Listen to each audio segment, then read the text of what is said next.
Welcome, everyone. This is the capstone event for the Expanding Empathy 2020 series, now revitalized on Zoom. So if you've been with us for the past few days, we've seen a number of really fascinating talks on empathy and altruism by scholars from around the country. This is a series that's, for some broader context, it's hosted and organized through the Rock Ethics Institute here at Penn State. This is the second year of the series. Last year, we had 4 speakers come in to talk about empathy. One of them, Dr. Michael Fullen, is joining us today as well. And then this year, we started off the series in March. Jesse Graham visited to talk about expanding and contracting circles of moral concern right before spring break, when the COVID-19 pandemic really began to make an impact around the country and closed down Penn State and many other universities. And so we thought that for the remaining speakers in the series, Dr. Paul Conway, Dr. David Steno, and Dr. Abigail Marsh, it would be interesting if they would visit and give individual Zoom video talks of what their in-person talks would have been. And that's happened Monday, Tuesday, and then earlier this morning. But then additionally, one potential benefit of going online is the opportunity to have an integrated dialogue across all of us. An in-person live event where we can talk about our work, intersections between our work, and think broadly about how it might have some applications to the response to the COVID-19 pandemic.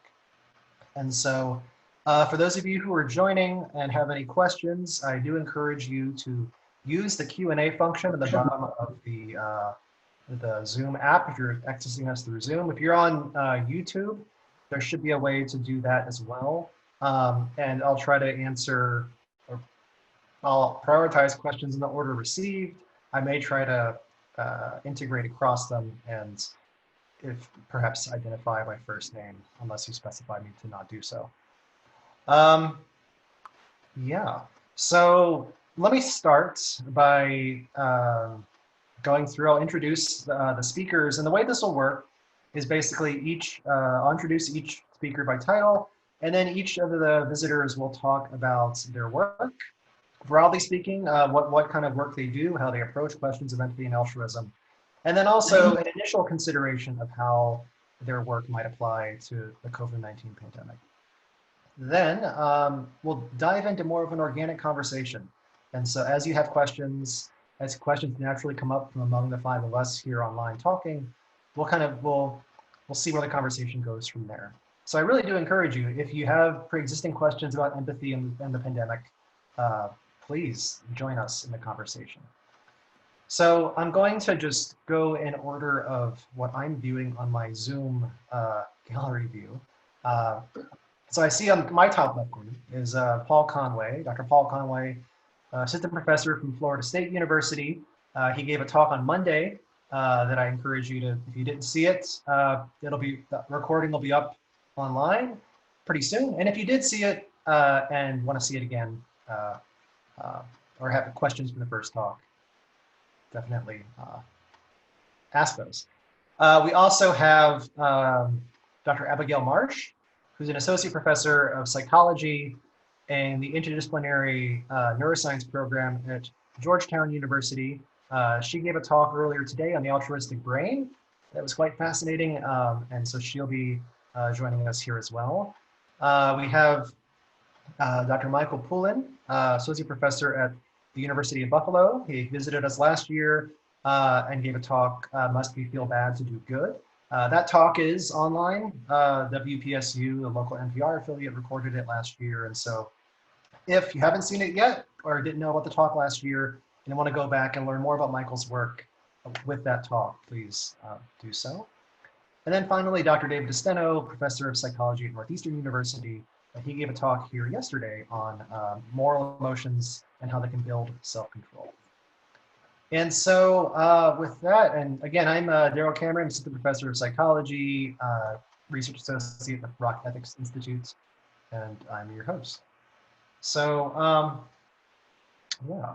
I want to also just quickly thank the Rock Ethics Institute staff, including David Price, who's running this electronic show, but also Tony Amon and Betsy Van Noy, some of the staff behind the scenes in the Penn State Psych Department, the College of Health and Human Development, the College of Liberal Arts, university libraries, for all their help with the series throughout.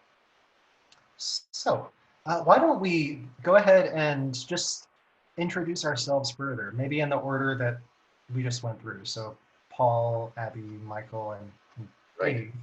Just tell us a little bit about your work, how, like, broadly speaking, what is the kind of work you focus on and your method, and then how do you think your work might have some initial applications to the pandemic? Right. Yes. So, yeah, my name is Paul Conway, and what I study most is sacrificial decision making. So, how do people decide whether they're going to have a policy or a decision that's going to cause some harm or suffering or distress, but they've got some sort of broader goal in mind of preventing greater harm or suffering or distress? How do they weigh those two different decisions, right? How do they weigh those two different interests against one another? So, classically, we study these in these sort of artificial trolley type dilemmas, right? If there's a runaway trolley, it could kill 5 people, but you could make it kill 1 person instead. There's a whole complex set of studies looking at sort of the psychological factors that involve decisions to, yes, you should kill a person to save 5 lives versus no, you should not. Allow the 5 people to go and die because then you're at least not a murderer. And what's interesting is we can then take that and apply it to our current world pandemic situation. I mean, governments and decision makers all over the place are looking at these choices of, should we cause harm? Should we force everyone to go home and socially isolate themselves, causing mental health suffering and reducing the economy? Excuse me. Or, but what we're doing is we're doing that in the interests of preventing the spread of the pandemic, right? On the other hand, we could say, no, we shouldn't impose these costs on individuals. We should allow people to live their lives free the way that the protesters would like us to do.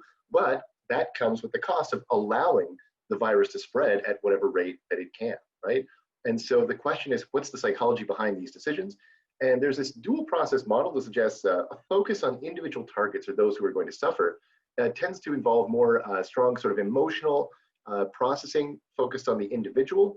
But when people step back and say, what about the overall population? What about flattening the curve? This is generally a more sort of intellectual or cognitive kind of process. And so people have debated in both philosophy and psychology, what's the correct process or what's the ideal focus for society. Some people argue that we should focus primarily on individuals, some on the overall group.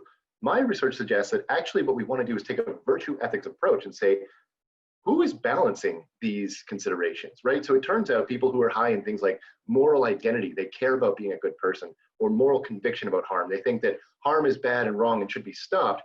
They're actually showing higher responses on both of these concerns. Meanwhile, people high in, say, psychopathy, egoism, selfishness, or other antisocial personality traits tend to say, I don't really care about harming individuals, and I don't care much about the overall group. So this suggests that overall, there's sort of a healthy or morally mature balance between causing harm and wanting to minimize that versus maximizing outcomes and wanting to maximize that. Some people who are more mature are high on both. Okay. Oh. My microphone is unmuted now. There we go. Thanks, Paul. That was great. I think definitely I encourage you to listen into Paul's talk and the really fascinating ways in which he uses mathematical modeling to understand the underpinnings of moral dilemma responses. Next, I want to flip it over to Abigail Marsh. Thank you. I trace my interest in understanding empathy and altruism to an episode when my life was saved by a stranger when I was a teenager. I was in a car accident and he sort of rescued me from this stranded position on a bridge and then disappeared. I never learned his name. I don't think I said thank you. And it really, there's nothing like having somebody save your life to really emphasize to you what a beautiful mystery human altruism is. I got a lot of research in the laboratory done on altruism as a grad student, and then got a little frustrated with the limitations of studying altruism and empathy in the lab.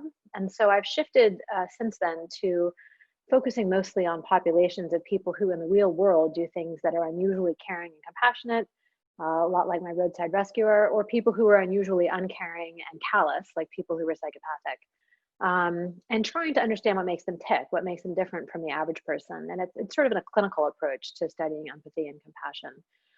And what I found is that people do differ. We're not all the same. I think one of the really important messages from a lot of the work that I do is that empathy and compassion are not equally omnipresent or absent in everybody. Some people really don't have them or the capacity for them, as far as we can tell. Other people seem to have more than average, and one of the things I want to know is why. Some of the things that I found in the research I've done with, for example, altruistic kidney donors who give their own kidneys to strangers is altruists are distinguished by unusual empathic sensitivity, in particular to other people's fear. They're very good at recognizing when other people are afraid. They report strong experiences of care and concern in response to other people's distress, particularly fear. What's so interesting about that is that we know people who are psychopathic are also particularly insensitive to other people's fear. They're poor at recognizing it, and they don't have strong affective responses to it. In addition, people who are highly empathic and altruistic seem to find inherent reward in other people's welfare. They find what happens to other people intrinsically reinforcing as though it were happening to themselves. And so the research that I've been trying to do is aimed at understanding why that is and how the brain encodes other people's welfare. The recent coronavirus outbreak has shown there to be a lot of relationships between the way that people respond to others' welfare generally and the way they're responding in the current pandemic situation. Some of the things we knew already that seem to be bearing out is that the average person is actually fairly altruistically motivated. There's a false trope out there that human nature is fundamentally selfish. It's not. And people can be very motivated to take actions that entail risk and cost to themselves to help other people. And I think there's good evidence that a lot of the sacrificial behavior that we're seeing in people on a broad global scale is a result of their caring about other people in their community. But we see a lot of variation in that as well. And the same traits that predict violent and aggressive behavior, like high levels of psychopathy, low levels of honesty, humility, also seem to predict behaviors that risk respiratory disease transmission.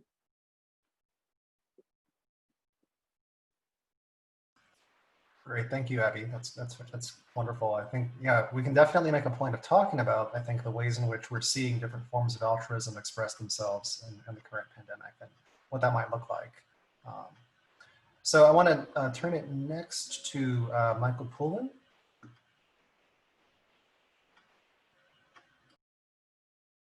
Yeah, so, you can go to the grocery store these days, and if you feel comfortable doing so, and you can lock eyes with somebody who you don't know at all, who's a stranger to you. And locking eyes is about the only contact you can make, but if you do, and if that person looks sad, I think, at least speaking for me, and I think speaking for a lot of people, you can all of a sudden feel this surge of empathy, the surge of compassion. And that's the canonical experience I think of when I think about empathy. I think of empathy as being this thing that gives us a goal to connect with or care about others who we might not have had any reason to connect to before. They're a stranger, but there's some way in which we're hardwired to respond to signs of another person's vulnerability or suffering that gives us the desire to help them. But what I'm very interested in is the fact that that desire doesn't always lead to action, right? In fact, probably most of the time it doesn't. Sometimes for good reasons, sometimes not for good reasons. And the reason for that is because the desire to act is accompanied by, and sometimes in tension with, other desires we have, right? What if the desire to help somebody comes at a financial cost? Well, we have a desire to save money.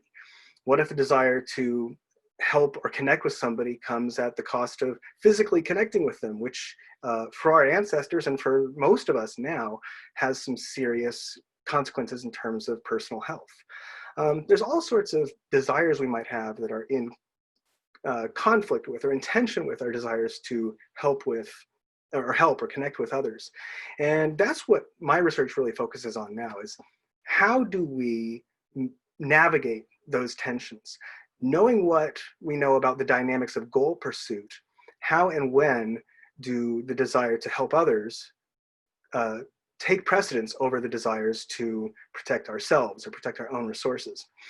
And just as an example of that, in some of the research that my lab has been working on, we've been focused on the fact that basic research on goal pursuit says that if you have people focus on the how of goal pursuit, that is how you could achieve a goal, that tends to automatically lead them to prioritize that goal over another goal. So if I'm on a diet and I'm in a restaurant and confronted with a delicious piece of cake versus the desire to continue my diet, I might be more likely to stick with my diet if I have a specific plan. Like, okay, what I know is that when I see a piece of cake, I am going to think about how to avoid that. I have specific strategies for how to avoid that. This is how, for example, this thing you might have heard about on NPR, Noom, works. It gives you small goals. Really, strategies for how to put goals into place. In my lab, we're interested in applying this to pro-social goals. If we have people focus on how to help others, will that make them prioritize pro-social goals over others in the context of experiencing empathy for somebody else? In a nutshell, so far that appears to be the case. If we have people come to the lab and we experimentally manipulate whether they have financial concerns or not, most of the time those financial concerns will keep them from being as generous with their money. But when we have them think about specific ways that they can help, have them focus on the how, those financial concerns are unlikely to get in the way of their donation behavior. What does this have to do with COVID-19? Well, we're in a situation where helping other people involves doing things that are incredibly unpleasant, right? Sheltering in place, wearing masks in public, not connecting physically, but only over, distance methods like this. When we think about those in need and the desire to flatten the curve, that desire is in tension with our, desires to be free and to have a normal life. And maybe what we need from leadership is more messaging about exactly how we can make things better. And I'd also add as a side note, given what I said about empathy being this technology that reaches into us and makes us care about people we otherwise might not have, I think we also need to hear more about how when we're doing these things, it's not for ourselves, but it is for the vulnerable among us. Because it's easy to say, so what if I get it? But that's not really the point.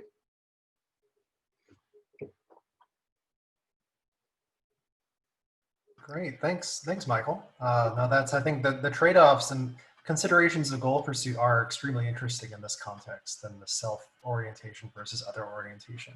We can definitely speak to the role of motivation and some of what's happening now too. Let's turn it over to David DeSteno. Hi. I think my lab I would describe as being primarily interested in studying what we call moral or social emotions. That is, we work from the perspective that the reason the human mind has what we call emotions are to set our priors, to set our predictions for what is coming next, to help us behave in an adaptive way. But for humans, right, it's not just navigating the physical landscape. It's not just worrying about physical dangers or threats. A lot of our success being a social species has to do with how we interact with others, how we manage the social landscape. And so we have focused a lot of our attention over the past decade on socially oriented emotions, emotions that occur usually within the context of person-to-person interaction. So things like gratitude or compassion, empathy, guilt. And the guiding principle behind these is trying to understand how they affect our behavior, our social behavior, our moral behavior, our economic behavior. And the principle that we work from is that really much of human life, much of social decision-making, especially any social decision-making of a moral or economic task, really oftentimes fits in a framework of what we call intertemporal choice. And that's a fancy word economists use to mean decisions that have different consequences as time unfolds. So if you think about gratitude or compassion or empathy, what do these do? They make you willing to accept sacrifices in the moment. If I feel compassion for Daryl and he needs help on a project, I'll give him time or my effort to help. When we feel gratitude to people, we will go out of our way to pay them back at cost to ourselves rather than taking the money and run. And a lot of people often think this is about selfish behavior versus selfless behavior, but it's not really. If you think about it in an evolutionary sense, most of what the models show is that individuals who are cooperative, who are willing to sacrifice and forgive others in the short term to keep cooperative, beneficial relationships going. In the long run, it actually is a benefit to everyone. That is, you win as well as those around you. And so a lot of our work has been focused on how certain emotions allow us to accept sacrifices in the short term for long-term gain for individuals and a society. What does that mean in terms of COVID-19? Well, if you're socially isolating, you're accepting a sacrifice in the moment. That is, you are accepting you're being willing to not engage in behaviors that would give you hedonic pleasure in the moment to help yourself or to help others in the long term. And I would say to help both. If you are donating money, if you are doing shopping for your elderly neighbor who can't do it, right? That's a compassionate behavior. In the moment, you are accepting sacrifices, but in the long term, hopefully, you will all benefit from us. And engaging in that kind of giving does bring happiness, does bring rewards if we can get beyond an immediate time frame of focus in the moment. Finally, some of our other work that I hope we'll get a chance to talk about today is how do we actually nudge those behaviors? How do we make people more willing to cultivate those emotions, to be more empathetic or to experience more gratitude in their lives as a way of taking power, empowering yourself, right? Emotions don't just happen to you.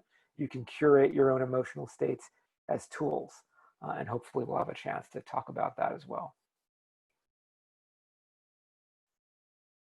Great, thanks, Dave. No, that's really helpful too. And I think this question of how do we decide to cultivate pro-social emotions in this time is a really important question. I guess to finish the thread, I mean, so some of the work that as moderator, some of the work that I do in my own lab here at Penn State is to look at motivational factors that shape empathy and moral decision-making in some of the same ways that Dave was just alluding to there at the end. So to what degree can we choose to expand or contract certain kinds of empathic responses? And often in some of the contexts, like the current one, where we face great challenge, so mass suffering, or when there's an intergroup threat, how can we understand the role of motivation in shaping whether empathy accelerates or declines in response to those contexts? And so I think this question of how capable are we of responding empathically in this moment, it seems like a core theme that transcends across each of your interests in different ways. But also one theme that I heard across your 4 descriptions was the trade-offs that are inherent to doing that. The trade-offs, different competing principles or competing goals, considerations of long-term gain, and the potentially intense sacrifices that involves. Those trade-offs seem like a major way in which we can think about how empathy applies to the current situation. So I do encourage folks to ask questions. Go ahead and begin asking questions as you see fit. I know I already have one from an audience member before the talk even started that I'll put to the group in just a few moments. But as you have questions, just use the Q&A function in Zoom if you can, and I'll try to prioritize as they come in. And one thing that could be useful for the group and for those who I know that I have a sense there's a number of psychologists on with us, but also folks from engineering and some of the humanities and other fields that I know that within psychology, at least, there's much discussion of the unity of empathy and thinking about what exactly we mean by the term empathy.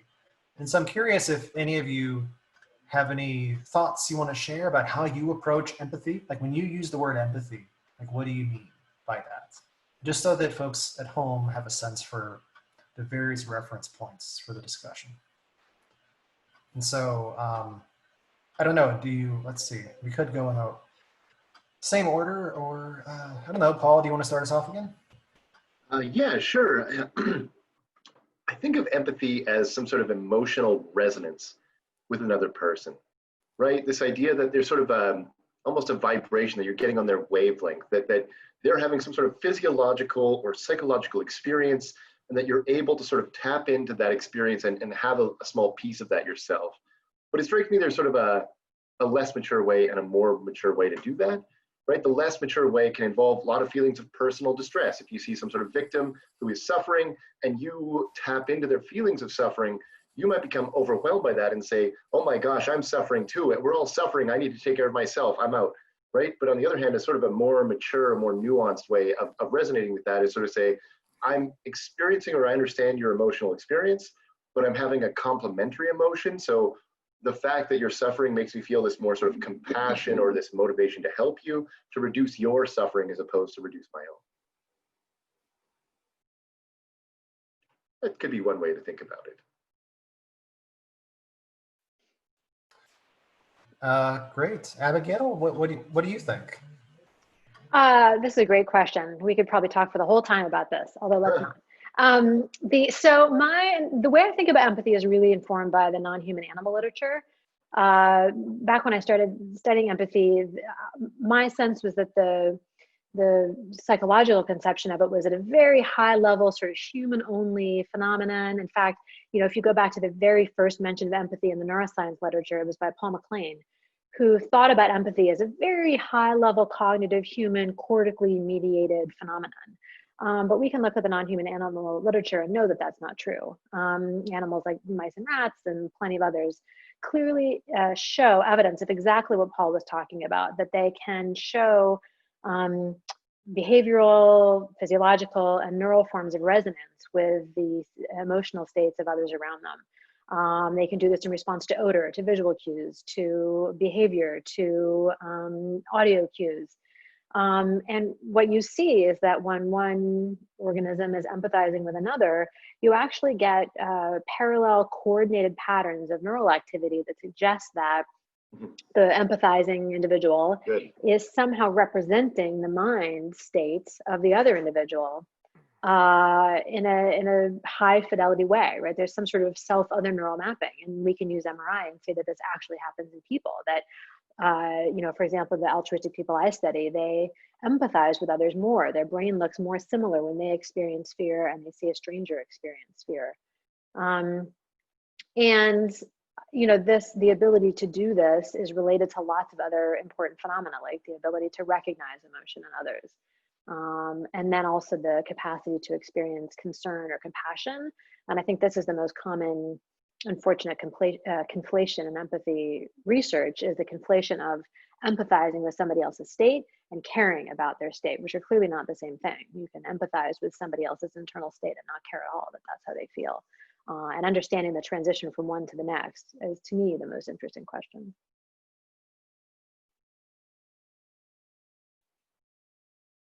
Thanks, Abby. And yeah, definitely the difference between empathy and compassion has been such a major source of debate and controversy, and especially among the folks who write about like the ethics of empathy. And if I could just add one thing that I feel like is such an interesting, very recent conceptualization of empathy, is that it's the ability to model the contents of somebody else's mind in like vector space.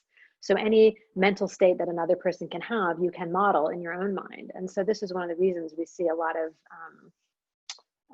sort of low correlation among the ability to empathize with different states, because it's a different process to empathize with any given state in another person.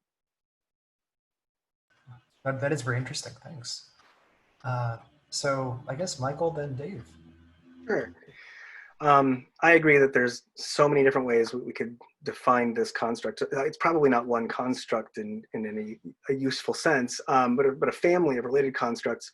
For my purposes, when I think about empathy, or when I think about what the active ingredient is in empathy for what I care about, I tend to go with a very stripped down definition in terms of like where's the point where empathy starts to meet the potential for pro-social behavior, and that's, I go with the awareness of someone else's suffering. So you can have empathy for lots of different emotional states, not just suffering, but that's not, again, for me, where we start when we start to think about the linkages between empathy and pro-social behavior. So I tend to just go with the awareness of others' emotional states, as Abby was pointing out, and then the awareness specifically of their suffering. That can involve sharing it yourself, but it doesn't need to. It can involve high-level mentalizing, but it doesn't need to. And it can involve caring that they're suffering, but it emphatically doesn't need to, as Mina Sakara has shown. You can be aware of someone else's emotional state and really relish it if you don't like them very much. But I think at a bare minimum for me, it's awareness of someone else's suffering. Thanks, Michael. Sure. And then what about you, Dave? Yeah, I think my perspective is similar to what's been going on. I think I tend to make a very sharp distinction between empathy and compassion, again, with a more stripped down version. To me, empathy, as Ab was saying, is really the ability to model what someone else is feeling. Whether you're doing it consciously, or sometimes I think you can actually do it non-consciously without even putting the emotional label on it, as we're seeing in certain non-human animals. But I think empathy means if you're happy, I can sense your happiness. If you're sad, I can sense your sadness.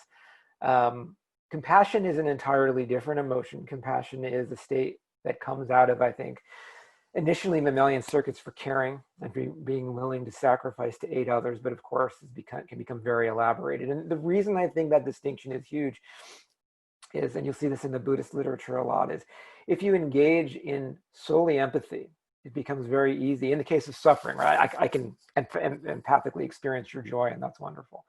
But if I am suffering with you, that suffering tends to basically make it more difficult for me to act. It makes it more difficult for me to become overwhelmed. And I think some of Daryl's own work shows us that empathy is costly, especially if we're trying to empathize with negative feelings. And so the trick is, how do you move from those feelings of empathy to feelings of compassion, where it is the affective state you're experiencing is focused on giving care to someone, but you don't necessarily need to experience their pain. I think a lot of the conflation has to do with initially a lot of Dan Batson's work, is one of the pioneers in empathy literature. He talked about empathic concern as part of empathy. But I think it was kind of jamming a lot of different constructs that often go together in certain scenarios, but really don't need to go together. So that's how I think of it. All right, well, thanks everyone. I think that may have been helpful just for folks who, again, there are so many different ways that have terms and definitions that have been used for empathy and empathy adjacent and relevant states, that it does seem like there's been much controversy for that reason. We have a number of questions. They keep rolling in fast and furious, not too fast or too furious, but I mean, let me see if, to the question of, there's one question, so I'm going to take these a little bit out of order, but it's germane to what we were talking about just now. Greg is asking us about empathy as a response to suffering, but people often display positive emotions, which are also shared and understood by others. And so as a group, do we think about this as empathy or something else? So people often display positive emotions. So basically empathy for positivity, it sounds like. So sharing in others' positive experiences. Is that part of what we would consider empathy? I would consider that part of empathy. I think anytime there's an emotion, I mean, emotions are contagious, and they're contagious through many channels. Some very explicit. So Daryl, if you and I are talking and suddenly I go like this, right? You're going to take that as a cue that there's something behind you that I saw, and it's going to evoke an emotion in you. That's a direct response to a facial signal that I'm giving you that you would interpret stereotypically as meaning there's something there. There are many subtle channels through which emotions can go, and to me, the ability to catch an emotional resonance, to intuit what someone's feeling, irrespective of what emotion it is empathy. Now, we could have a big debate on, is empathy really different than theory of mind or not? I think potentially it is, because I think it can happen in ways that aren't as consciously mediated. But so for me, I would vote any emotion can be empathically understood. Yeah, I would agree. And this is where I really like the paper I read recently about thinking of empathy as modeling the vectors of other people's mental state. I mean, the same way that we can, represent what a person's face looks like as a function of a series of vectors related to all the dimensions of a face, we can kind of think of a mind that way. And so any mental state that a person can have can be empathized with. But different states will lead to different kinds of downstream effects. So you won't tend to feel compassion when you empathize with somebody else's joy, but it would be something else. Yeah, one way to Yeah. think about this is an extension of the general tendency in psychology that we tend to focus on the negative more than the positive. Like there's a whole rich field of clinical psychology of how can things go wrong. But there's recently some push to develop sort of more of a positive psychology focus of how do people think about human flourishing. And arguably the empathy literature is similar. We focus so much on how much empathic concern you have for a suffering victim. But yeah, on a wedding day, a lot of people tear up. Why are they tearing up? Because they're experiencing this massive increase in oxytocin because it's such a nice thing that everything's happening and they're so happy for the people who are getting married, and then they tear up with these empathic tears. Yeah, I think that there's a couple of concepts that are relevant there in terms of empathy for positive states. One would be the concept of elevation that John Haidt and colleagues elevated. The idea that, in response to morally praiseworthy acts, we get this feeling that is really quite similar to compassion in a lot of ways, but it's not at witnessing suffering, but at witnessing goodness that we want to be a part of or celebrate in some way. And then the other is the concept of capitalization, which is a concept from the close relationships literature, which says that honestly, one of the best things you can do for a romantic or other intimate partner is when they're experiencing something good, really rejoice in that with them, right? So have empathy for their joy and reflect that back to them. That strengthens their experience of that, and also strengthens your bond. So yeah, empathy for positive things is not only empathy, but it's a really important thing. That's why I think it's important to think about empathy not as an emotion, but as a skill, right? I mean, the reason we have emotions and we can debate what emotions are, Lisa Feldman Barron's my down the hall from me, and so I think we share the same view, right? We label these mental states emotions because they give us predictive value in what somebody else is going to do. It's not a one-to-one mapping, but to the extent that I can intuit what you're feeling, it gives me information that can then lead me to help you or take advantage of you or whatever I choose to do. And so empathy is really, to me, much more of a skill than an emotional state on its own. That's right. I think care / compassion has more of the qualities of its own distinct state, whereas empathy is more a response to some affective state in other people that could have many different flavors. Exactly. If we're going to talk about it as a skill, I think we have to recognize that Daryl Cameron's work suggests to me that this skill is effortful. It requires some cognitive effort to reach out and really apply this skill, especially if you're doing it for an extended period of time. Yeah, I think it requires effort, or it can also require a choice to accept cost, right? Some of it can be effortfully mediated by really analyzing. Some of it happens automatically. But I think, Daryl's work suggests, and Jamil Zaki's work suggests that we have to be willing to accept that cost. Is your pain worth my time to feel, right? And that's, I think, playing into big decisions right now that a lot of people are making. Mm-hmm. Yeah. As an interesting counterpoint, I like Mike McCullough's recent paper looking at when you instruct people to empathize or not in the classic Batson paradigm. It seems that empathizing is naturally what people do in response to other people's distress. And when you tell them to think about somebody else's distress in more of a removed way, that actually seems to disrupt natural empathic processes. So I don't know if I don't think I would agree with the statement that empathy requires effort. I think that there can be effortful features to it. Mm-hmm. Absolutely, no question. But the non-human animal literature is so clear that empathizing happens throughout the phylogenetic spectrum that I don't think there must also be automatic components to it as well, as David Yeah, said. I think it's a signal and a noise problem. Sometimes it's clear. Other times you have to effortfully try and figure out in the noise what the signal is. But I should clarify, in Daryl's own work, he actually distinguishes between sort of automatic and controlled sources of empathy. So it's more nuanced than the point I made. Yeah, I think we probably all are mostly in agreement. Yeah, no, I think that definitely one major source of agreement is the idea of trade-offs and thinking about relative benefits and costs to empathizing and how people are willing to prioritize whether they empathize, whether it's different ways of defining empathy or different sub-facets of empathy. I mean, there's a ton of really interesting questions coming in that have to do with this particular point. And one has to do, this is from Emiliana, and it relates to this question about prioritizing competing goals. And it basically turning this to the discussion of the COVID-19 pandemic, how do we trade off competing goals and managing relationships with co-quarantiners, given the radical change in the pace of life and activities?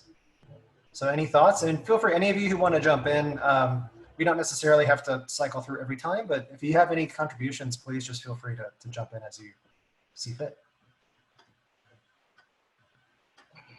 So how do we balance, how do we make trade-offs about the demands of empathizing and the potential benefits in these somewhat close quarters that we find ourselves in now? It strikes me that burnout is a concern, that by extended contact with an individual, especially if someone is suffering from mental distress, from being cooped up or something to that degree, by being constantly in their presence with no escape, that can be exhausting or overwhelming. So one suggestion is to try and find times when you're together and also some space in these cramped conditions. Sort of reset button. That's a good practical tip. I'd also say, given just connecting to the last round of discussion, that we've acknowledged that empathy is a skill, and it's a skill that sometimes we engage automatically, but it's one that we have to sometimes work on. And to the extent that these close quarters, boost that motivation for working on empathy, it's in a way an opportunity to do so. I know I've got 2 boys at home, and I've been working with them on that very tactic, and really both sides of it. On the side of the wronged party, okay, say how you're feeling, right? Take this, up the signal, decrease the noise, to put it in Dave's terms. And then on the part of whoever the offending party is, listen to what they're feeling. Think about how they're feeling. I think it's kind of working. But the point being, we have an opportunity to do that a lot more than we would have otherwise. So if there's a silver lining to this circumstance, that may be one. So there's a related question that I'm going to try to integrate 2 questions that have come in. One is from my grad student, Julian. The other is from someone named Peter. And it has to do, it's related. It's the idea of the trade-offs with being overwhelmed and considerations of burnout. Julian in particular is asking about considerations of empathy decline for potential or current victims of the COVID-19 crisis. For example, as we have longer term exposure to suffering, and both in terms of the scale of it, but also the duration over time, if it continues on into the fall, for example, will that provide a certain kind of, will that produce a certain kind of fatigue? Will it tax people? Will it change how they prioritize who they care for? This is a big question, Julian, but a lot of details here, but good question. I mean, so how is it going to affect these kinds of trade-offs? And Peter's point, which is similar in some respects, touching on something that Michael was saying, plenty of all of you in different ways too. Conflicts between feeling empathy and acting on it, thinking about self-protection, feeling paralyzed in the ability to empathize, the risk of burnout. And so more broadly, as we face a crisis of such scope, do you have any thoughts on how we prioritize these competing goals and self-protection, other focus? If any of you have any thoughts, please do chime in. Yeah, I think this is definitely going to be a time for rebalancing. I mean, the epidemic shock, the economic shock, any one of those on their own would be a huge disruption to the system, and now they're happening. And so I think about 2 things. One is, there's this general phenomenon in the aging literature that people kind of hit their nadir of happiness around 50. Starts going down in the 30s, goes down to 40s, goes down to 50s. We're all kind of feeling burnt out at work, not being able to compete with the up and comers behind us. And then it begins to go up. This is a lot of work on this. But what Laura Carstenson's work shows is that, one reason why as we get older, we tend to gain happiness and well-being back is we tend to focus on kind of really what matters in life, more of our social relationships. We become more forgiving, we become more pro-social, we accept things more, and we foster relationships with those around us. But the interesting thing about that work too, she's also found that it's not a function of age, it's a function of time horizon. And she's found that during times of epidemics, everybody shifts that way because suddenly death doesn't seem so far off. The possibility of it is closer. And so I think what we're seeing now is a lot of people are taking time, at least anecdotally, this is what I see, we'll wait for the research to come, that people are taking time to find joys with their family, with their friends, as much as they can while being socially isolated. And so I think there's going to be this rethinking about what is important. How do we work together as a society? Hopefully that's what comes from this. Innately, right, we use a metric of similarity to decide who we want to feel compassion for, because compassion inherently is a costly emotion. And if I feel compassion for everybody and try and help everybody, I'm going to completely lose all of my resources. And so the brain is very sensitive to similarity. You see, you're going to feel compassion for your friends or your family or someone on your team who's experiencing the same traumatic event more than somebody who you don't know who's experiencing it. And so the question for us is, how do we begin to expand the moral circle? How do we figure out who is worthy of feeling compassion for? And I think to the extent that we can see cooperative connections between our efforts, that'll pay dividends. My favorite example is after Superstorm Sandy hit New York in 2012, 2 years later, the AP did research on this. Which neighborhoods were the most resilient? Who bounced back the most? It was the neighborhoods where people felt that they had the most trust and compassion and empathy for each other, because they were more willing to cooperate and help each other. And that got the neighborhoods and commerce up and running. And so hopefully now we're all in this situation of being impacted at a scale like never before. And so my hope is we come to see that, and we come to see the benefits of a wider circle of who we should care about and help, but time will tell.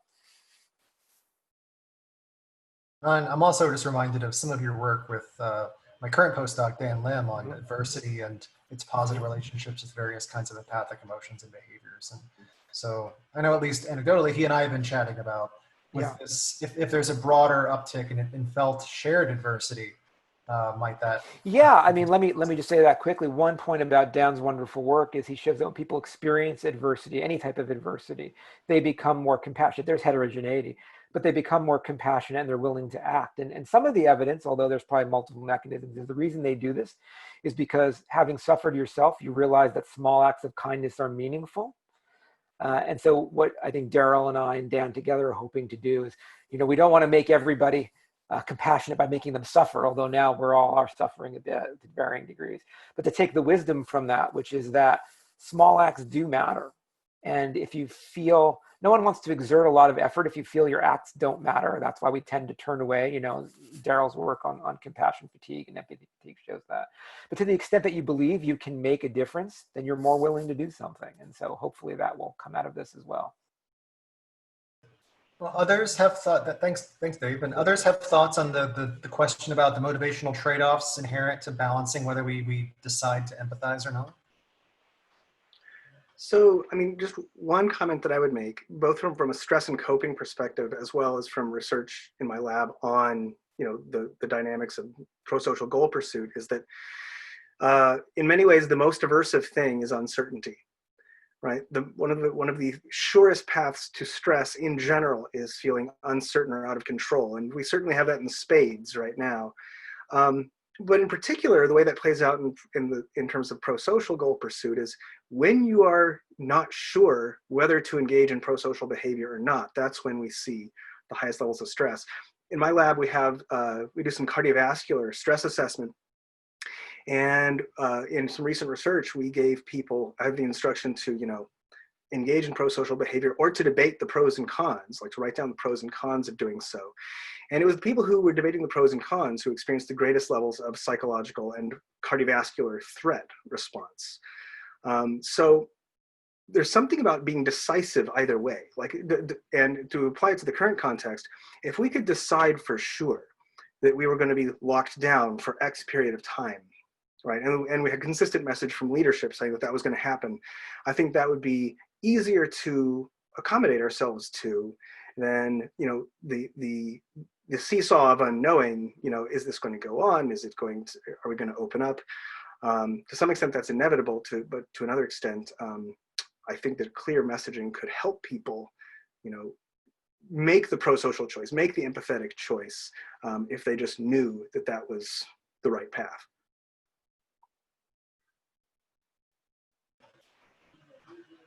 Yeah, this actually reminds me of now two different things that Michael said. So on the one hand, uncertainty is very corrosive. We also have data from my lab also consistent with that conclusion. In fact, a lot of people think that growing up with like poor, basically, or low in socioeconomic status is going to be corrosive to your sort of moral development. But over and over, what we found now in about 5 different studies is it's actually not how rich or poor you are, it's how uncertain you feel your environment is while growing up.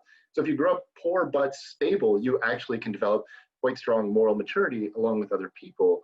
And so it's challenging now that the whole world is experiencing a big wave of uncertainty and reevaluating the future that could tamp down people's sort of empathic concern for other people. But I want to point to a previous thing that Michael said that gives me more hope. And that is this idea of moral elevation. And it strikes me that right now, when the whole world is going through stress and suffering, we are all witnessing these heroic people stand up and fight back, like these doctors who are still going in to fight the virus, or decision makers who are trying to do the best for their communities, or people who are making masks at home to give to other people, or there's all these examples of heroic pro-social actions. And when you experience this moral elevation, when you learn about these people doing something, that can be inspiring and remind people that there's something to fight for. And on top of that, the fact that this is a global pandemic, this is not an us versus them scenario. This is a we're all in this together kind of a scenario. And the suffering of people in America is similar to the suffering of people in China and Italy. And heroes are standing up in America, but also places like China and Italy. And so there is, in some ways, this globally unifying experience that we can have that can help us expand out from our limited perspectives to sort of imagine empathically what would it be like to be a hero or a victim in faraway places. And since we share that experience, we can, there may be an uptick in empathy. Yeah, it seems like, it seems like with the notion of what altruism looks like in the current context and the motivational trade-offs. I mean, I don't know if Abigail, if you had any thoughts about just, again, seeing like such a range of interesting kinds of altruism in the current context. Yeah, I think it's what I really love is how well both the media and social media have been emphasizing all of the acts of heroism and courage and pro-sociality, large and small, which is not always the case. I mean, every so often you'll go one little like bloop, somebody did something nice across a background of just what seems like relentless antisocial behavior. And for whatever reason, I've noticed a greater emphasis than usual on all the good things that people are doing for one another around the world, which I think is so beneficial in so many ways. One, I think that pro-sociality tends to beget more pro-sociality because of the strong relationship between trust and pro-social behavior. Especially when you're acting to help strangers, it requires a lot of assumptions on your part about whether those strangers are worth helping, whether they can be helped without, somehow it backfiring on you. And one thing that I've observed in the altruistic kidney donors I've worked with who give kidneys to strangers is that they tend to have a higher opinion of what the average person is like. They tend to believe in the possibility of human goodness and are less likely to believe in the possibility of human evil, which makes sense. If you are willing to extend yourself to help somebody you never met, it's better to have an assumption that person could be good. And I think there's pretty good reason to assume that if you have a baseline assumption that other people are trustworthy, which I think is very likely to result from having had a more predictable upbringing. I love that relationship between predictability and a pro-social orientation, right? If you believe that the social world is completely unpredictable, you never know what other people are going to do, why would you be trusting?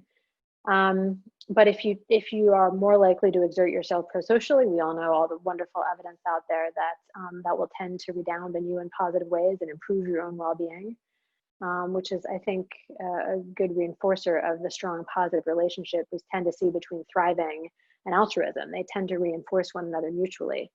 And so the best case scenario would be that the perspective on the pandemic that wins out is this, we're all in this together mentality. I think I saw something that Jamil Zaki wrote recently about how he had said that the best way to get the world to cooperate would be an alien invasion.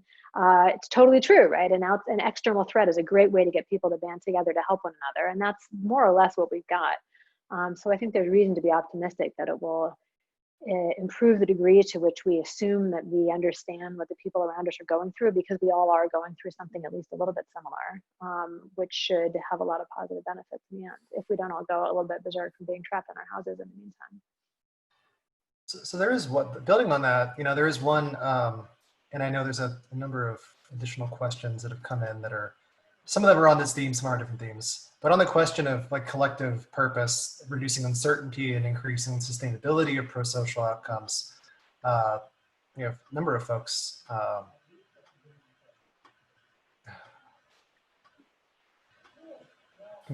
okay, sorry, froze up for a second. So I'm still here, thankfully.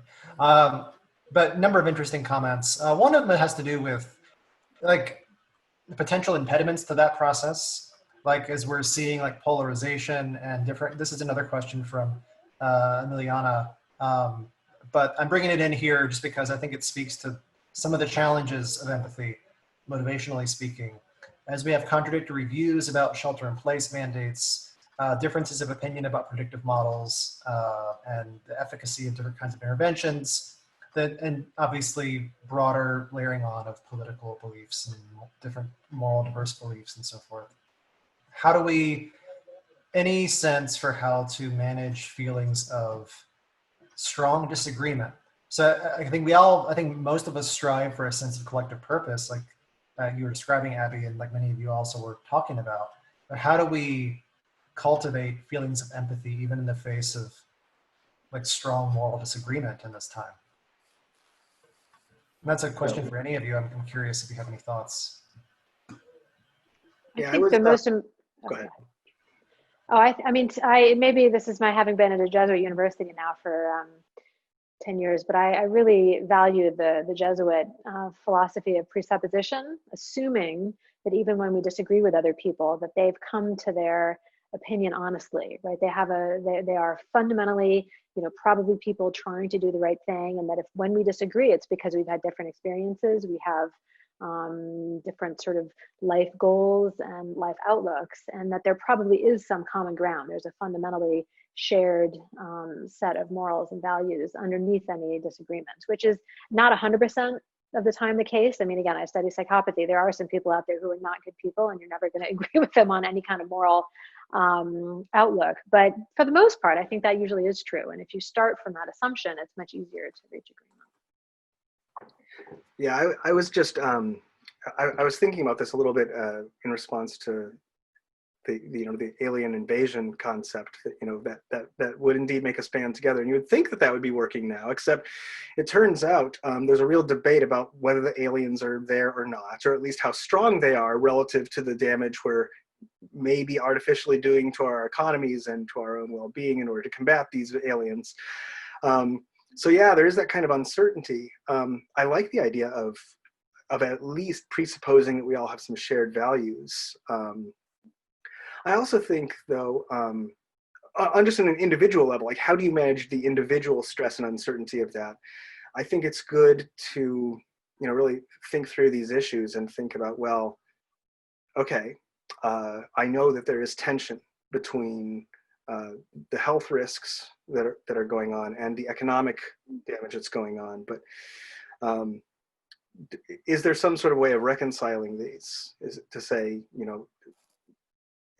is there a way to convince myself that the right course of action really is the right course of action?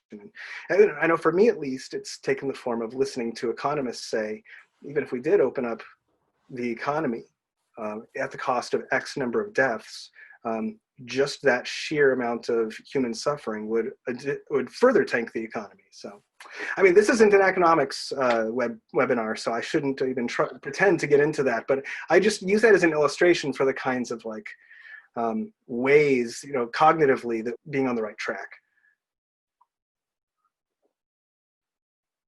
David? I think, and actually, Paul, you may have more to say about this than me, but I think about one of the ways that we can do good in this world, if taking a utilitarian perspective on moral theorizing, right, is the difference between fostering the greater good through self-sacrifice versus fostering the greater good through instrumental harm. And it seems like right now we're seeing that debated. Yeah, you guys go out and do this work.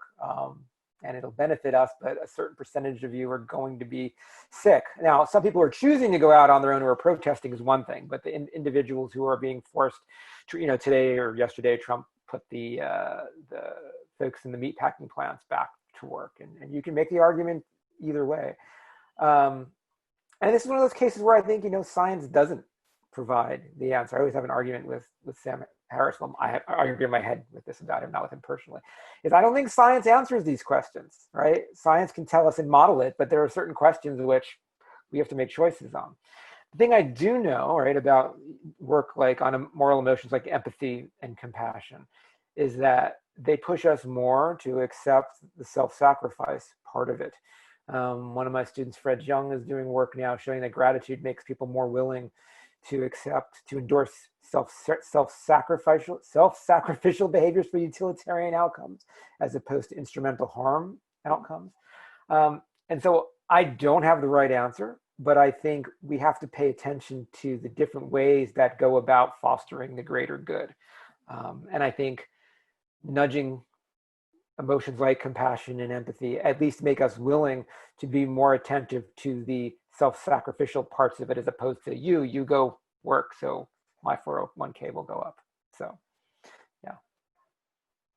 Yeah, I definitely agree that we need to pay attention not only to what decisions are made, but how decision makers go about those choices, right? So there's some research in my lab I didn't end up talking about, which is, what do people think of other people's sacrificial choices?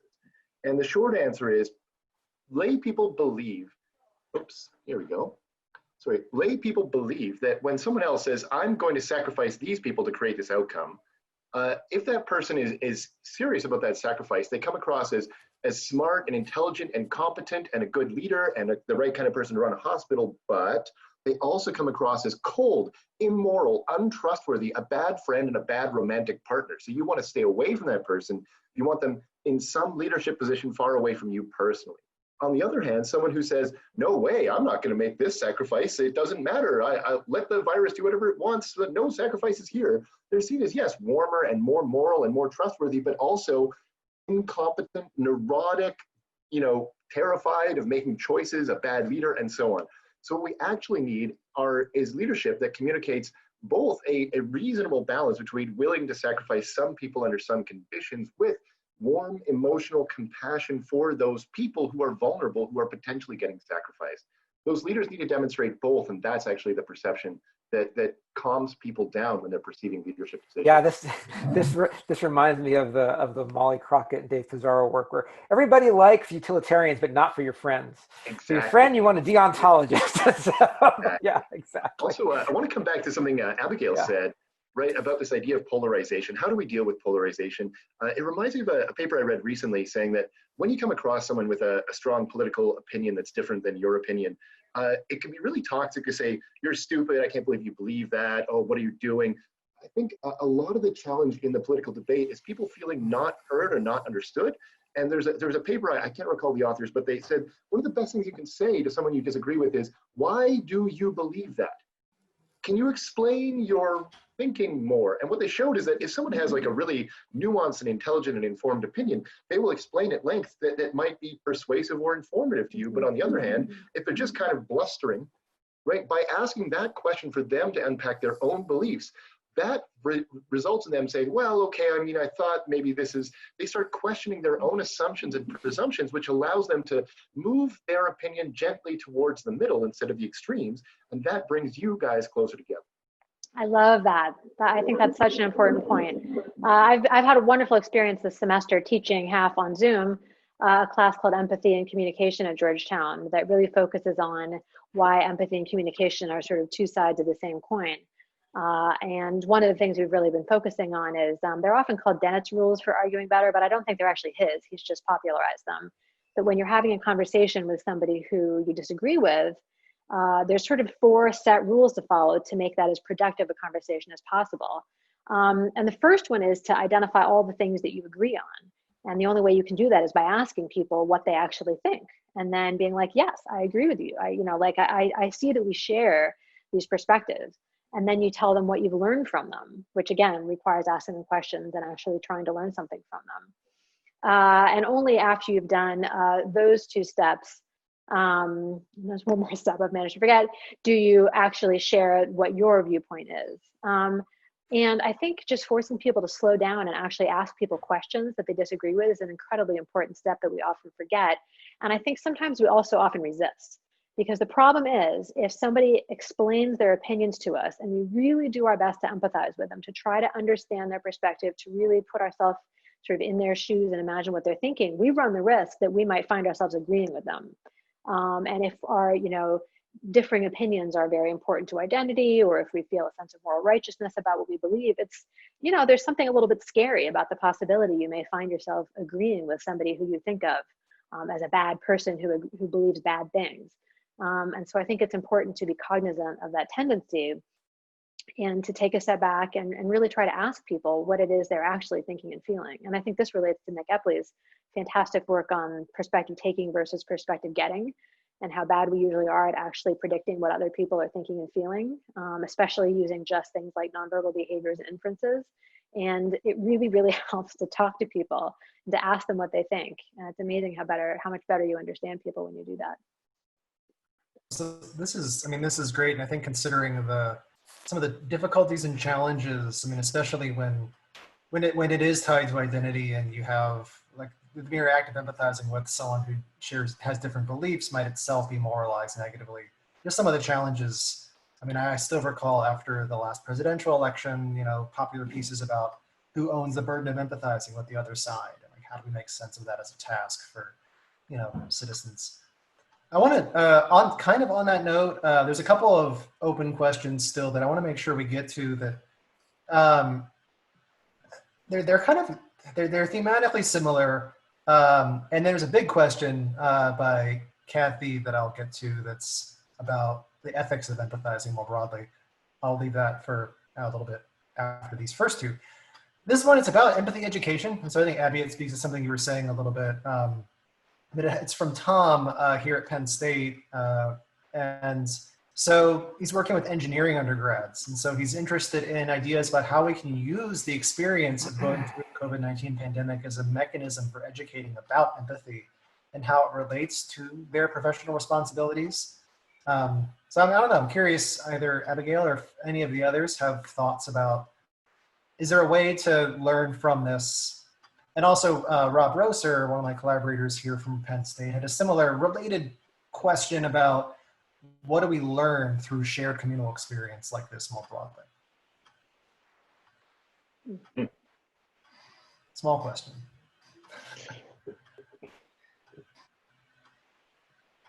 I think shared communal experience just simply, so a lot of empathy is basically, which can lead to compassion, I think, which is what the question actually is. That is, how do I understand what other people are feeling as similar to I'm feeling, and then hopefully act in a pro-social way about it. Part of the error in all of that is the simulation error, right? That is, I can think I'm feeling what you're feeling, but the question is there accuracy in that? Is it a cross person as opposed to cross time forecasting error? And so I think to the extent that we are forced to be in a similar position, it's going to enrich our simulation of understanding that. And so it gives us more of a common ground from which to bootstrap up that experience. I don't know that that's necessary.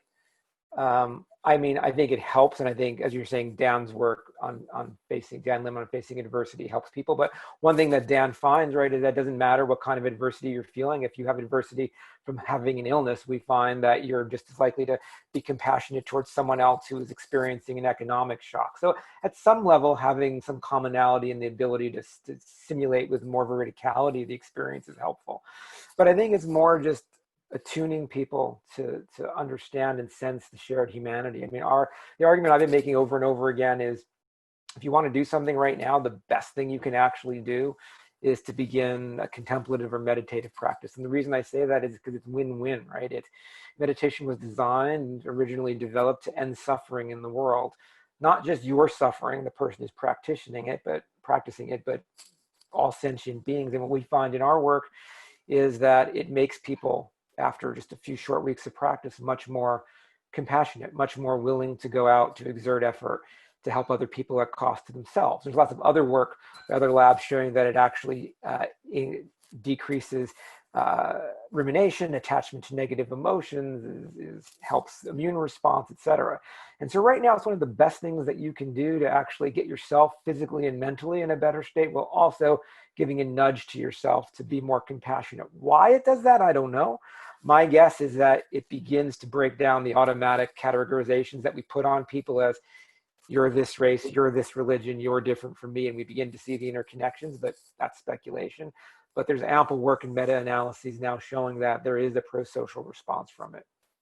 I would just add that Rob Roser asked that question. He had he does a lot of work on contemplative practice as well, and he had some questions about, is one mechanism of any such effects changing how we view self in relation to other during this time too? So just piggybacking on that.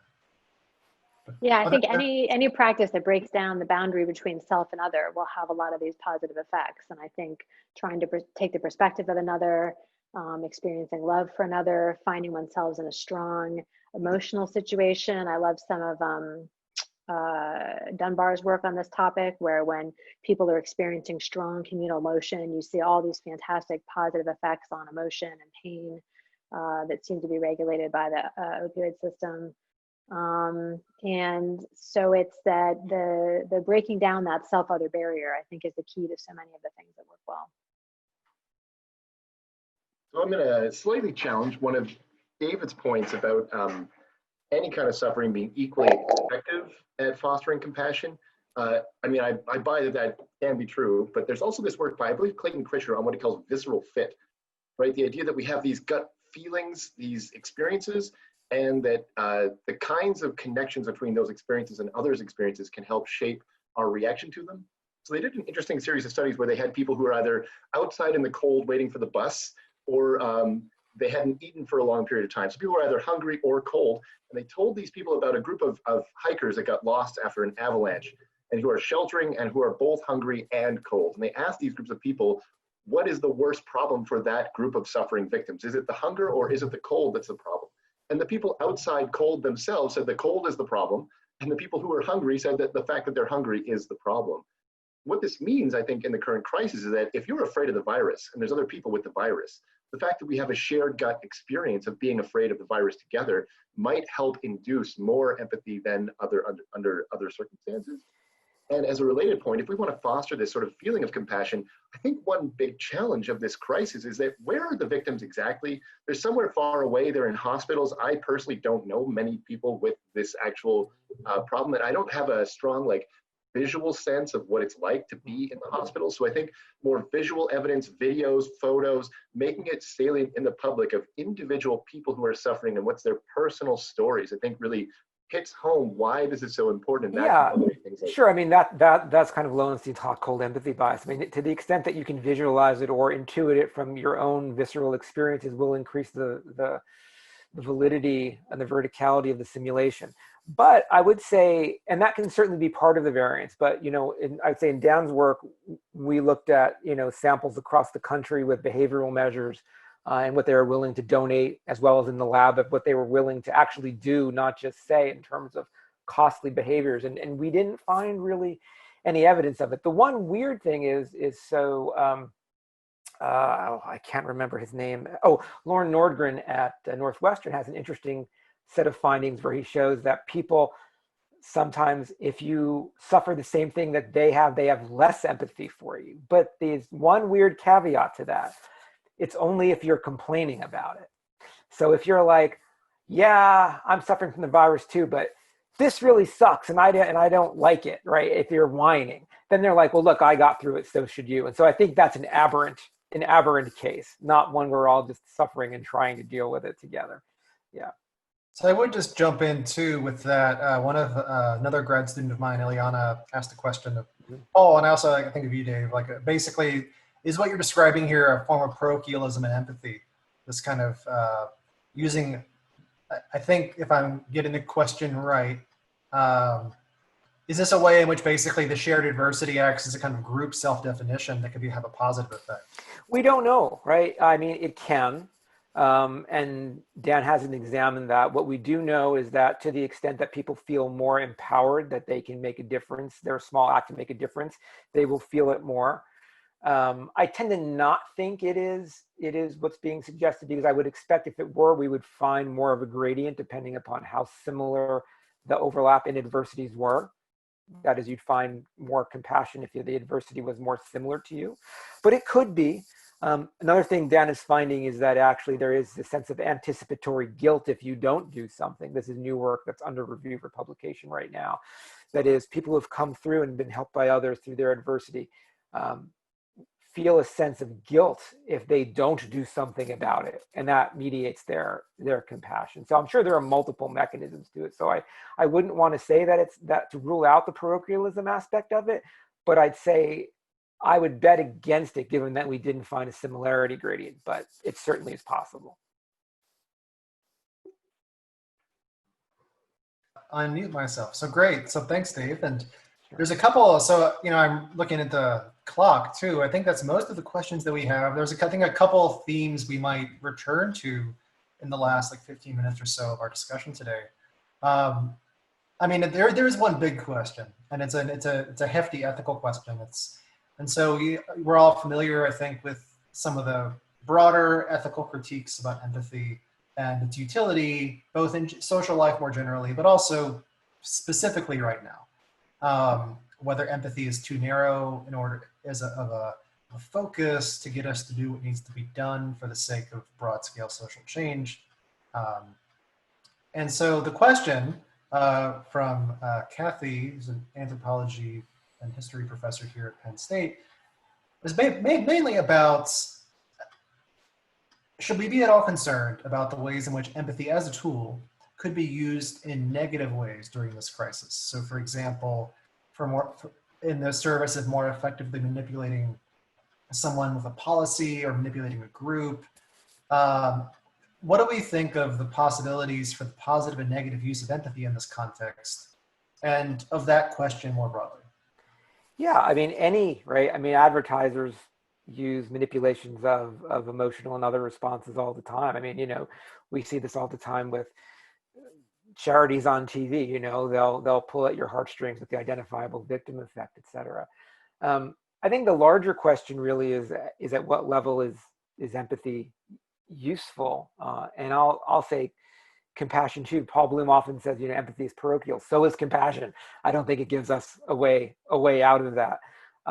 I think, we evolved in small scale societies. That's what our brain is attuned to. We're now operating in an environment that has far outstripped the software update for our minds. And I think that the main goal is to understand how it works, because then you can choose to use it or not use it, or understand what it's doing. Does it have the potential to be co-opted for nefarious purposes? Sure. Does that make it more dangerous than anything else? No. False information is doing the same thing out there these days on a very, other level. So I don't know that there's a good answer except for us as scientists to explain how it works at different levels. And hopefully that will be utilized by policymakers in making their decisions in attempts to debias themselves. But either way, there's going to be philosophical choices that have to be made. Yeah, I'm always partial to how, Josh Green talks about moral psychology is kind of like a peeking under the hood of how moral thinking works. Mm-hmm. And, to avoid the naturalistic fallacy, you could use this information in whatever way you want, depending upon what your goals and values are. But maybe the same could apply here. Yeah, science is the same thing. Richard Dawkins says science is the best tool to save people. It's also the most efficient to kill the most of them the most rapidly. We have to use that information to make our own informed decisions, which hopefully we have an informed leadership and vigorous debate on. And I think a related point of this comment, and I want to see what the others think too, was, so how do we know? So in particular, she's mentioning there's an NPR story attributing effective leadership internationally to the presence of empathy among leaders. And I think part of the motivation behind this question is how do we know it's empathy that is the real driving force here in motivating, collective action and policy making? And couldn't we see empathy be used in any number of other negative ways? And so I think that's another piece of this. How do we know the critical locus of what's happening here, causally speaking, is empathy rather than something else? Yeah, I've seen commentary like that. I don't think we do know. I think that one of the one of the things that I've seen making the rounds is how much better it seems that nations being led by women are doing in the current pandemic than other nations. And I think there's some degree of eliding from that, oh, it must be empathy or something like that, as opposed to, being more rational or seeing the big picture or, any number of other things that could easily be at play here. Because if you think about empathy, and this goes back to the question about could empathy lead to nefarious ends, you can have empathy for literally any subgroup, right, in the current national, international picture. Could you have empathy for people who've lost their jobs? Absolutely. Could you have empathy for people who are protesting, the shutdowns? Absolutely. You could have empathy for doctors. You could have empathy for patients. You could have empathy for anybody. So I don't think that empathy is what makes the difference in leadership. I think it may be wisdom about how broadly to empathize. But I don't think empathy per se is the difference. Yeah, I mean, I think the general, I think, prescription Paul Bloom makes about how utilitarian decision making is a better tool when making policy decisions. Empathy is likely true, but I think given that there's no way that leaders can help but try to imagine people's different life circumstances when they're trying to make decisions that will bring about the best welfare, assuming that is what the leaders are doing, which may not be true. But I think it's one really good argument for the importance of diversity in leadership, that it is more difficult to understand the experiences and perspectives of people who are more different from ourselves. And so having leadership that reflects the makeup of the society will help to, counterbalance the fact that empathy, like every other social emotion, has parochial elements to it.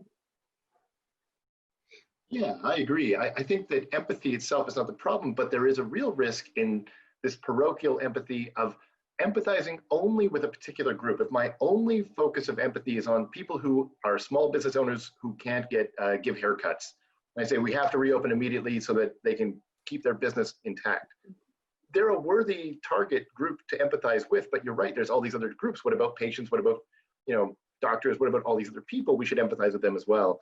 And I would argue what my line of research suggests is that the morally mature people, or people who demonstrate like a lot of concern about prosociality, seem to empathize for a variety of targets and seem to try to balance their empathic concern for these various targets.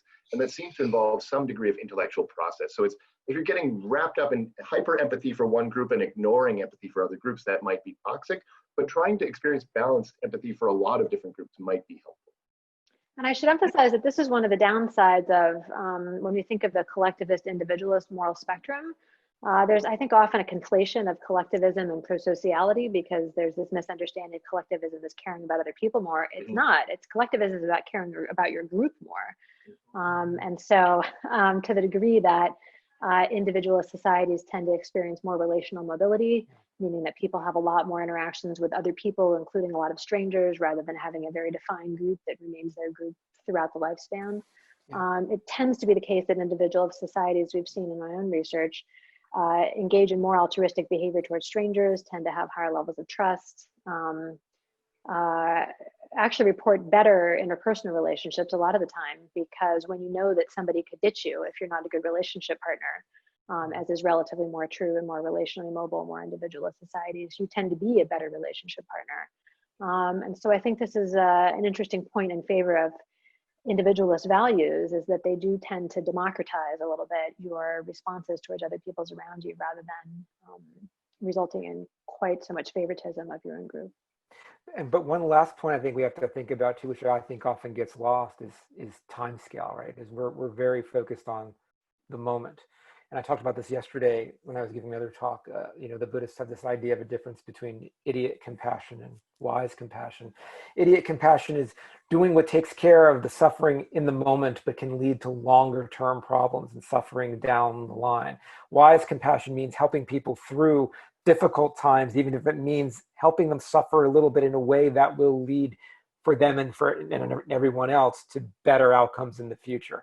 And I think that's hopefully what our leaders should be paying attention to now, right? That is, don't give in to the desire for immediate gratification when the probability of that leading to long-term benefit is not likely to be there. And so sometimes compassion means making people do difficult things that are better for them in the long run. I really love that. And to me, that's an underemphasized downside of empathy, is that I see this in parents a lot. You know, they rush to prevent or alleviate their child's distress in the short term, ignoring the fact that if you rush to help with every little tear and every little, scrape now, you're preventing your child from developing the long-term skills to help them regulate themselves. And so sometimes less help in the moment is actually better. And certainly being wise about the ways that helping, even if it alleviates suffering in the moment, might cause more suffering in the long term. That's so important. So I just want to add that to those points, Ileana, my student, pointed out, there's, I guess, a preprint that came out recently on distancing adherence as a function of collectivistic values. And I was looking at, I guess, variability in distancing adherence across, I haven't seen the preprint, but I think it must be across different countries around the world, trying to draw a link with values and endorsement. But yeah, no, I think we should think about wrapping up the questions. I think one last point had been about, that kind of was wrapped up in some of our earlier discussions, was about the targets of empathy. And in particular, as we see varying vulnerability, elderly individuals, folks who are immunocompromised in different ways, but also intersecting with considerations of minority status, socioeconomic status, like the complications and how, like, the various different reference and targets of empathy that we can have in this crisis. And I think that, trying to think about, from my own vantage, like someone who's long been interested in empathy for mass suffering, trying to consider like empathy and how we can direct it towards a greater good, often a kind of a connection we don't tend to think about as salient as that for individual identified victims. This does present a really interesting case. And so I think in closing, we just have a few minutes left because we don't appear to have any more questions. I don't know, if any of you would care to have any like final thoughts or remarks about the closing statement about empathy as it relates to the crisis, whether it be like distancing or how we think of the creative nature of prosociality in this crisis. Any last points you wanted to make sure to convey to the group as we close today? I would say one thing. People keep talking about, how are we going to get through this? And I would say, look, humans have an innate capacity for resilience. If we didn't, we wouldn't be here, right? We would have died out a long time ago. The question is, what do? We have two typical responses, right? One is to stand alone, price gouge in the short run, hoard stuff for ourselves. In the long run, or we can stand together. And people keep asking me whenever I write about this or talk about this, Dave, you're saying I should repress my selfish urges and be selfless. And I think the problem there is it's not really about selfish versus selfless. It's about me now versus all of us later, right? We are an interconnected species. Our outcomes depend on each other, whether it's the doctors and nurses helping us, the people on the food chain, et cetera. And so when you're trying to be compassionate and you're trying not to be selfish by not selling things for an exorbitant price if you're on Amazon, or not hoarding stuff, or just being kind, helping your neighbors. Yes, it feels like you're being selfless, but you're actually helping yourself too, because in the end, those people are going to cooperate with you. And if everybody is somebody else's other, and if we all kind of work together, we're all going to reap the benefits. And so I want people to stop thinking about it as me doing what's good for me versus doing what's good for other people. It's really about doing what's good for me in the short term and harmful to everybody, including me in the long term, or doing what's good for all of us in the long term, even though it requires some short-term pain for me. So get rid of that self-other dichotomy.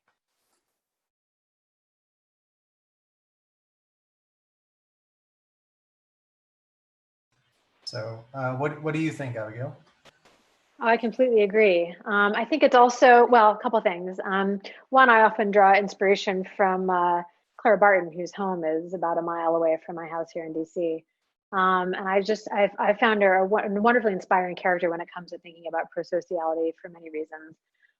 One, because I think people think that there's some sort of an inherent contradiction between being afraid and helping other people, that maybe, heroes are people who are fearless. And in fact, the opposite is true. Again, thinking back to the meaning of virtue, people who help others and who are truly brave are people who understand the risk, and what they understand is that helping others serves a purpose greater than yourself, and is a way of taking yourself out of yourself. And as such, it's sort of the way that our brains have built us to be useful members of our collective. And so what Clara Barton used to do, she was somebody who suffered from tremendous anxiety and depression throughout her life. And what she would do when she was experiencing a bout of depression was she would go out to the battlefields and help wounded soldiers. And that would be the way that she healed her own difficulties. And I think we can all sort of take a good lesson from that and remember that when we're feeling anxious, when we're feeling uncertain about everything going on right now, the best thing to do is often to take the focus off of yourself and think about the way that you can help others. And you know that in doing so, not only will you help everybody else, but you'll bring yourself up in the meantime. And I wanted to bring out just one tiny little asterisk as well related to what David said, which is that in thinking about the collective, it's so easy to get bogged down in some of the divisions that are presented to us as deep, intractable divisions. But it's really important to remember that this is the way that harmful leaders like to lead. They like to create an appearance of division that's much deeper than it is. And sometimes, they create an appearance of division where it doesn't exist at all, because the house divided against itself cannot stand, right? And then everybody looks to them to sort of suppress the division. And so I suspect there's a lot less division than some interested parties would like us to believe. And then I think in general, we can trust one another to look out for each other. And the evidence supports that.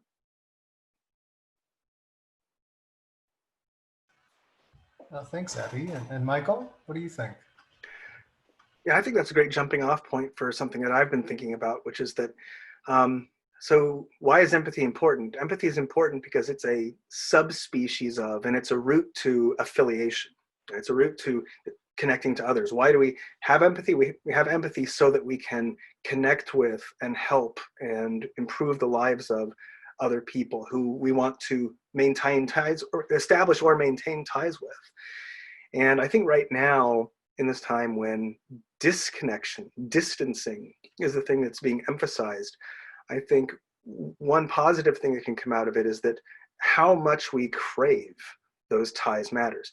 Every moment when, we feel alone, especially if we're living alone and sheltering in place alone, is a reminder of how important that connection is. Every moment that we're doing unusual or even outlandish things like Zooming in order to connect with people is a reminder that we crave affiliation so much that we're willing to, do relatively extreme things. Every time we're frustrated by the, small band of people we've been, shoved together with for weeks on end is a reminder that, our social world extends beyond that and can extend to, to acquaintances and even strangers. It feels good to go out into society and just rub elbows with people you don't know. And to experience empathy, in new ways. And I think that's a lesson a lot of us are learning.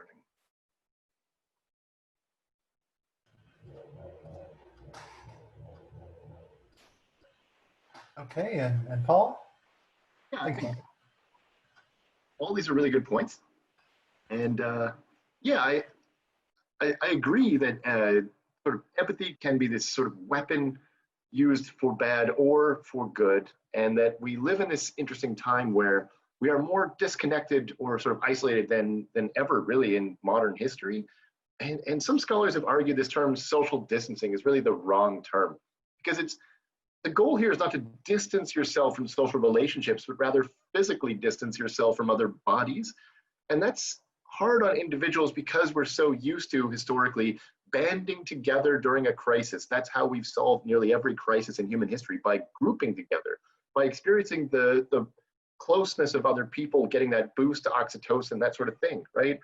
And so we're all suffering through this challenge of it's harder to connect to other people through Zoom meetings than it is face-to-face, right? So remember that, try to maintain that connection, try to maintain empathy for people, and especially remember that there's it may be more challenging to experience empathy for some of the targets of this crisis. So for example, the elderly, it's harder to feel more empathy for the elderly than for like the young and beautiful, for example. In the moral dilemma literature, there's actually a paper called Granny Dumping, how people feel it's more acceptable to sacrifice an old person to save young people than vice versa, right? Likewise, there may be this temptation to say people who have vulnerable health underlying conditions, well, it's their own fault, they should have been smarter, etc. If we are blaming them for their vulnerability, then it's harder to experience empathy for them. So overall, what I would suggest is try to experience and connect out and experience empathy with your fellow human beings, but also remember there's empathy for different targets. We want to find a balance, a mature balance for empathy for different groups of targets, and remember the people who are getting left out of the conversation. And that ties in with Abigail's point about having diversity in decision makers, that sort of thing, and engage in meditation, like David said, to help foster that. Lots of great points here. Yeah, no, I think that's an excellent set of points to close us out. I think that especially in this time, thinking about the creative ways in which we can think about and relate to empathy is especially important. And whether that's trying, like Abby said, like trying to think about divisions that are presented to us and how to transcend them, or thinking about the terms that are put upon the kinds of behaviors we're being asked to engage in. And just recognizing, as Michael and Dave were saying, the power of human connection and what that can mean for us. I think ultimately the idea that it's important how we think about and want to relate to our own feelings of empathy as we have more time to think about it. And since if we are so fortunate to have the time to sit and think about our own feelings, which not everyone does have, but if we do have that opportunity, it can hopefully open up new channels of empathy and caring. Well, I want to thank my four distinguished guests, Dr. Paul Conway, Dr. Abigail Marsh, Dr. Michael Poulin, and Dr. David DeSteno. Thank you all very much for taking the time to chat. I think this has been a fun, invigorating discussion. I really appreciate you taking the time. Thanks again to the Rock Ethics Institute for hosting, and for all of you who attended who had some excellent questions. I appreciate your notes of support in the chat as we finish today. This will be recorded, and so if you have any follow-up or want to reach out, please do be in touch. But stay well. Thank you, everyone, and have a good week. Thank Bye. you. Thank you. Bye. Thank you. Thank you.